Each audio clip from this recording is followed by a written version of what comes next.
Kristo. Sa pinagpala at magandang araw po sa inyong lahat, kahit na medyo masungit ang panahon, kumisan umuulan, kumisan sisikat ang araw. Kasi sabi nga nila, may araw ka rin. So, mas maganda siguro, tingnan natin ang konteksto ng mga pagbasang narinig natin. Parang mas maunawaan po natin at makita ang yaman ng salita ng Diyos, salitang buhay. At sa pamamagitan ng kanyang salita, pinapaalala sa atin, walang sawang kumikilos ang Diyos sa ating buhay, nagbibigay ng pag-asa, nakikisabay sa ating paglalakad tungo sa ating tunay na tahanan sa kaharian ng Diyos. Tayo po ay nasa ika-30 linggo sa karaniwang panahon. Malapit nang matapos ang liturgical year. Natatapos po ito sa piyesta ng Kristong Hari, 34th Sunday in Ordinary Time. So malapit na lang po. So ganun din yung mga pagbasa ating binibigyan ng pansin sa Year B, itong taon ito, ang Ebanghelyo ayon kay San Marcos. Okay? So, narinig po natin sa Ebanghelyo ngayon na may pinagaling si Jesus. Anong kapansanan niya? Siya ay bulag. 5 ang ating sentido, di ba? Yung ating paningin, yung ating pangamoy, yung ating panghawak, pakikinig, pagsalita. Pero para sa ating lahat, marami sa mga tao, pinakamahalaga yung paningin. Dahil sa ating mga ginagawa, kailangan ng paningin. Mahirap makakilos, makagawa kung wala tayong paningin kahit na may pandinig tayo. Mahalaga po ito. Ito po ang pinakahuling himala ni Jesus sa Ebanghelyo ayon sa San Marcos bago papasok sa Jerusalem upang gampanan niya ang kanyang misyon. Ialay ang kanyang buhay sa krus na hindi maunawaan, hindi matanggap ng kanyang mga alagad at ng maraming tao. Pero ito po ang last miracle, pinakahuling milagro in the Gospel ayon kay San Marcos. Binigyan ng paningin ni Jesus ang taong bulag. Hindi sinasabi ang pangalan, ang sinasabi lang po, siya ay anak ni Timoteo. Yan ang ibig sabihin ng Bartimeus, anak ni Timoteo. Sinasabi lang yan, hindi po niya pangalan yun. Okay? So, malalim ang kahulugan nito, yung paningin. Kumisa na kukuha tayo sa ating tingin o tinitingnan, panlabas. Kung anong suot ng tao, kung nag-aral siya, may sinasabi, panlabas.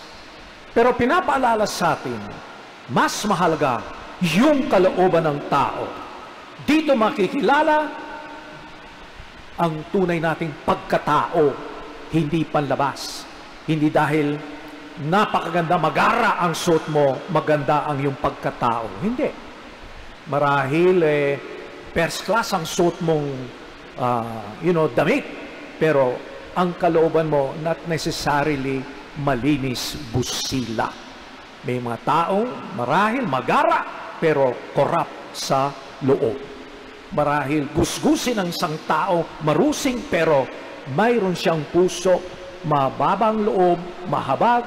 Pag may nangyari, pangangailangan siyang nangangailangan kanyang kapwa, handa niyang itaya ang kanyang buhay. Kaya masasabi natin ang mas mahalaga, yung kalooban.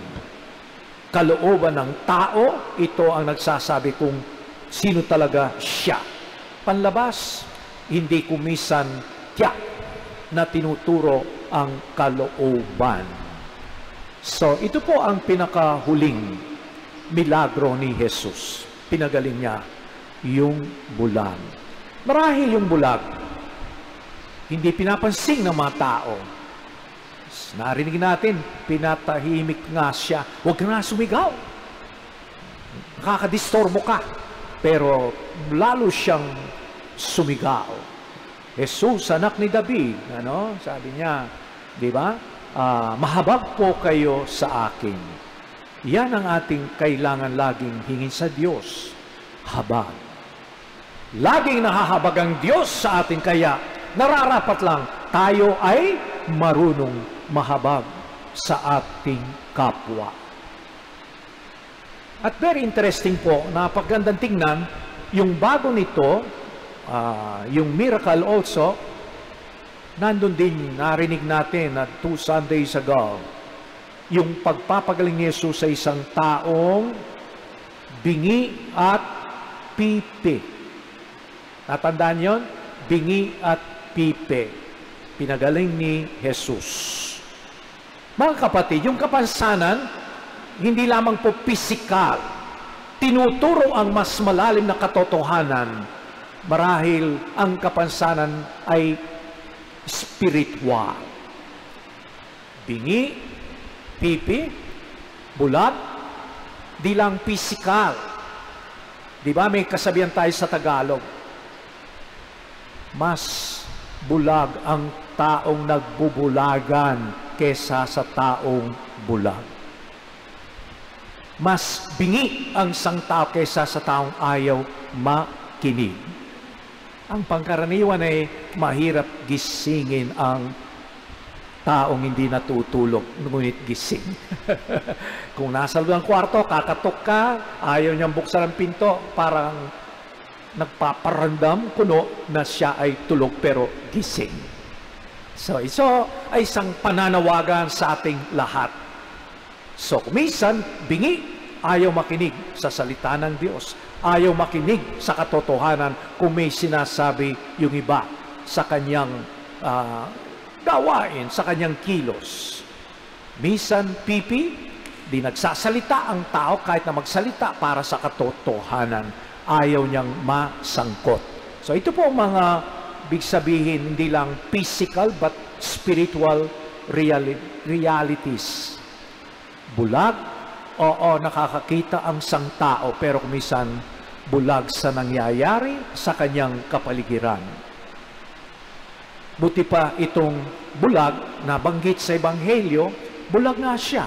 Pero alam niya yung nangyayari kung kaya nung dumaan si Jesus, kaya hindi man niya nakita, sumigaw siya.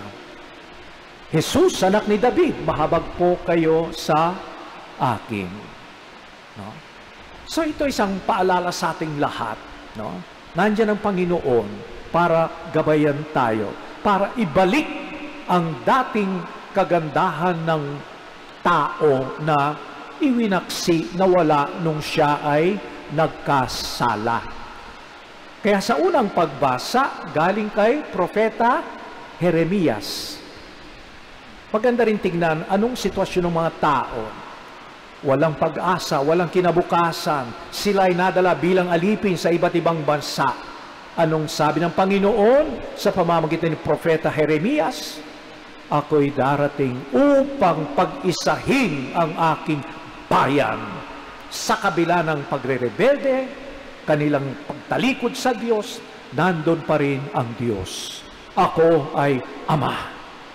Ang isang magulang, kahit anong nagawa ng kanyang anak, nandun pa rin umiiral ang kanyang habag, pagmamahal at pagmamalasakit.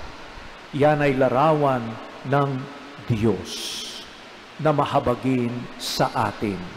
Kaya kung minsan tinitingnan po natin, meron pa ba tayong pag-asa sa mga nangyayari? Ayan, kalamidad, tapos corruption, all these things, meron. Hindi tayo pababayan ng Diyos. Oo, kumisan bulag ang tao, pero hindi bulag ang Diyos. Nakikita ang lahat ng nangyayari, pati na ang nasa puso mo.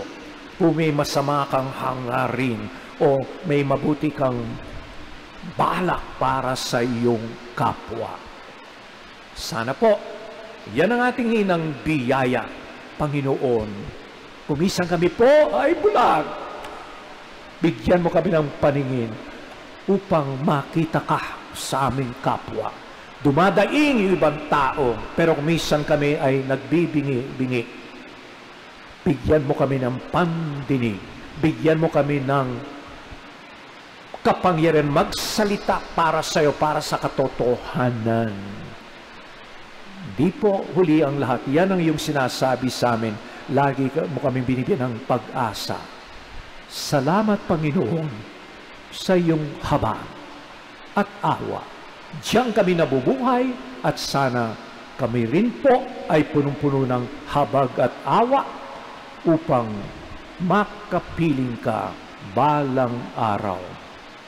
Salamat po sa lahat ng parandam mo upang matauhang kami, upang bumalik kami, upang hindi mawala ng pag-asa, ngunit lalo sanang umanam ang aming pananampalataya, pagmamalasakit sa aming kapwa at sa iyong kalikasan.